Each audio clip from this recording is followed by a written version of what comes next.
truth about the, like, for example, I think human lives have incredible value. I don't think they have any intrinsic value. What's my financial those people's lives worth something, even if they didn't produce a cure for cancer or great works of art? Even if they just, sat around and consumed all the resources that all the able-bodied people were doing? If somebody sat around and did nothing but consume, I don't know how you could consider that as adding value to. All we are reduces in that world viewpoint is data and numbers. So they have to achieve, they have to add value, but they don't have value. Yeah, it's certainly there are things that we're going to agree on that I don't know how you could ever demonstrate that this is in fact like true, like some intrinsic truth about the, like, for example, I think human lives have incredible value. I don't think they have any intrinsic value. I don't think the universe cares at all about human life. They have value because they have value to us. Mm-hmm. And who's us? Humans. Mm-hmm. All humans? Well, cognitive able humans who are able to consider the proposition of whether or not they have value. Which is the strong, and that's my problem, is that it becomes an ever shrinking circle of humanity that we have, and it's the strong who rule over the weak. Well, the characterization of evolution as being strong over the weak, I would argue isn't necessarily accurate, but it's also because there's no decision there. It's whatever survives, survives. And what is strong in one sense, a weakness may become a strength depending on the situation. Mm-hmm. That's what evolution does. It's not like, ooh, me, He-Man, you weak, I'm going to kill you type thing. Maybe, for example, sickle cell anemia provides protection against certain things. And so while it may be under certain circumstances, there's a reason why animals develop camouflage and other changes.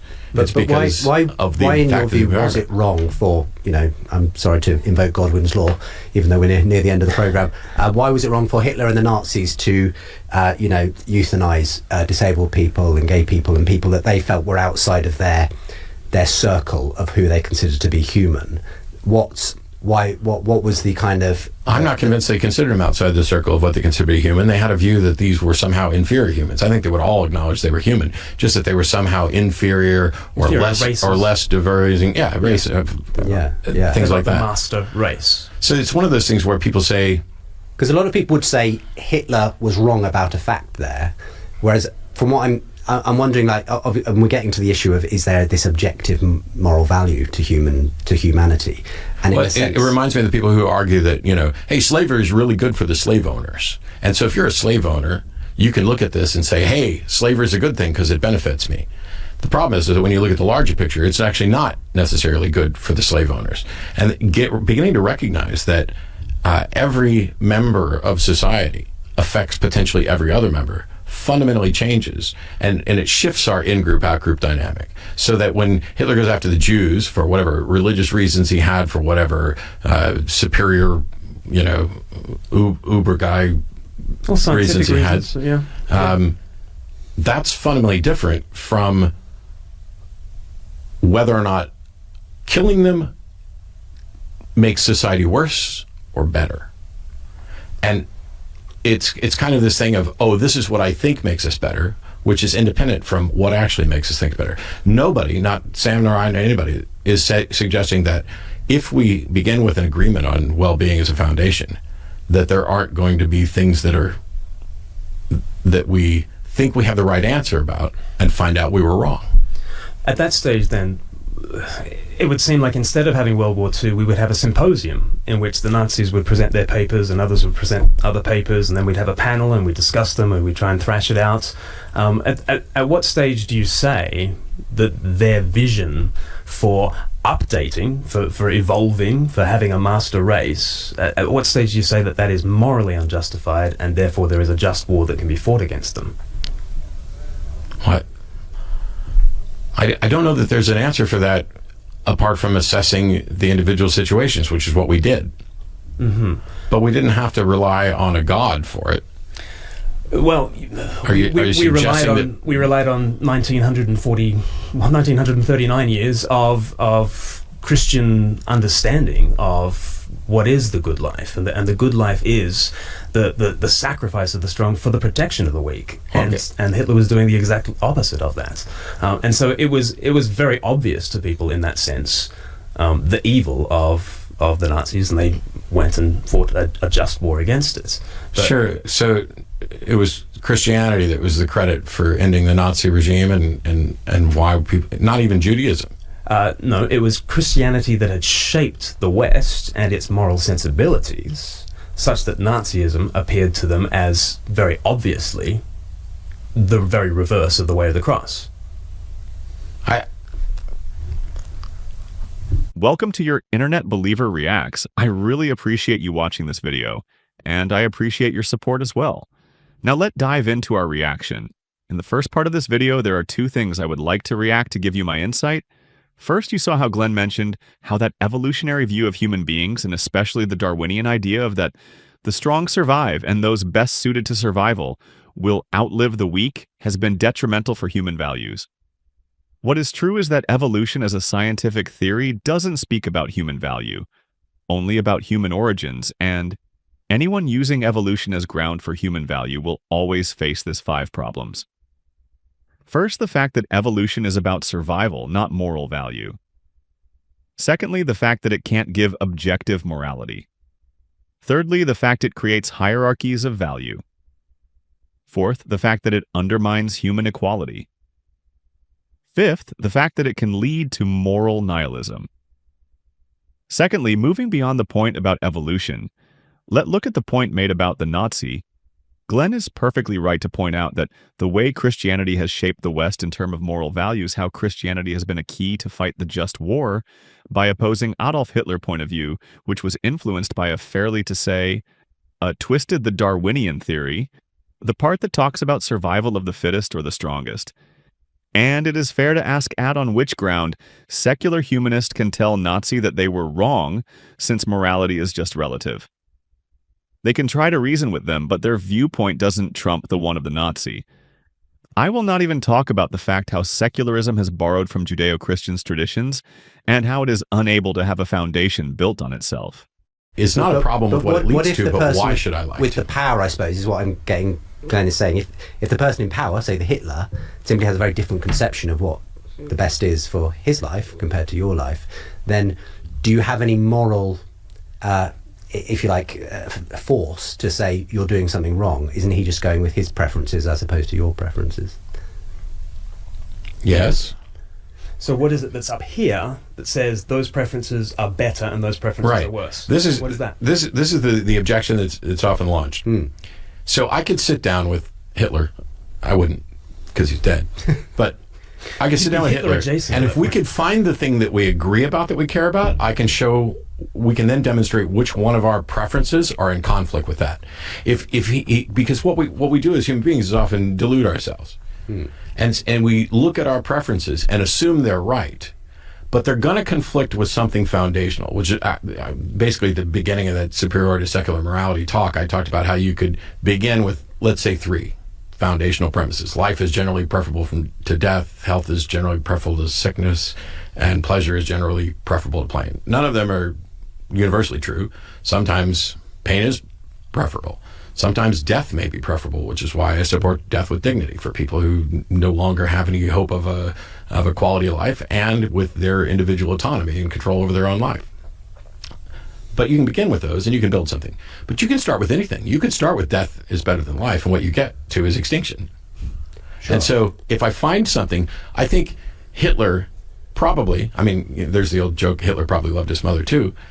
Hitler probably valued human life, just had justifications for excluding certain others. Right. And you think you could reason Hitler into... I don't know that I necessarily could. Why because wouldn't he there are reason people, you into his way? It might be. I'm not saying that that's not necessarily the case. I'm saying if you can show that what your actions are and the things that you're justifying are in conflict with a foundation that you agree with, that's where the problem is.